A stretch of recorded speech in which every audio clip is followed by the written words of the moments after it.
બનાસકાંઠાના અંબાજીમાં પાડલિયામાં હુમલો થયો હતો। આ મુદ્દે આજે રેન્જ આઈજીની બેઠક મળી, જેમાં રેન્જ આઈજી ચિરાગ કોરડિયાએ એસપી અને ડીવાયએસપી સાથે બેઠક કરીને ઘટનાનો તાગ મેળવ્યો, સ્થિતિની સમીક્ષા કરી।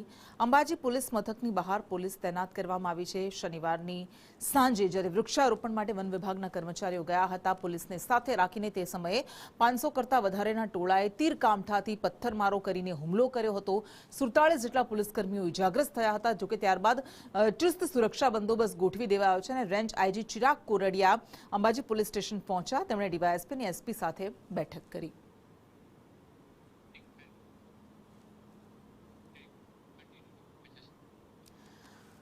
અને બીજી બાજુ આ હુમલા બાદ અન્ય એક બેઠક મળી, જેમાં આદિવાસી સમાજના આગેવાનો એકઠા થયા અને દાંતાના ધારાસભ્ય કાંતિ ખરાડી પણ આ બેઠકમાં ઉપસ્થિત રહ્યા। હુમલાની ઘટનાના નિરાકરણ અંગે ચર્ચા કરવામાં આવી અને આગામી સમયમાં આ પ્રકારની ઘટના ન બને તેને લઈને ચર્ચા કરાઈ। જો કે આ ઘટના મુદ્દે આ હુમલાને લઈને કાંતિ ખરાડીએ નિવેદન આપ્યું। તેમણે કહ્યું કે કરતા હર્તાને મારી ચેલેન્જ છે, પોલીસ અને અધિકારીઓને હાથો બનાવ્યા છે, કોના કહેવાથી આદિવાસીઓ પર અત્યાચાર કરાયો?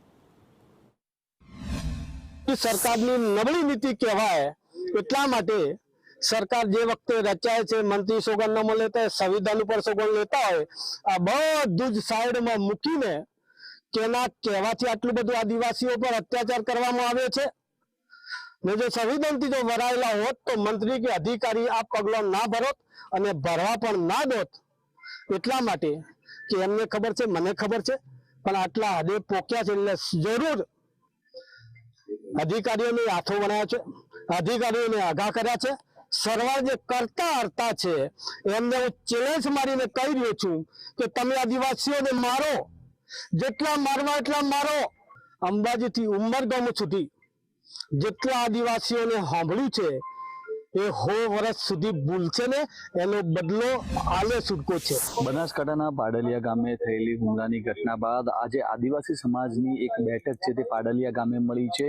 આસપાસના અનેક વિસ્તારના આદિવાસી સમાજના જે આગેવાનો છે તે આ બેઠકમાં એકત્રિત થયા છે। આપ દ્રશ્યોમાં જોઈ રહ્યા છો, પાડલિયા ગામની ગ્રામ પંચાયત આગળ આજે આ બેઠક યોજાઈ છે।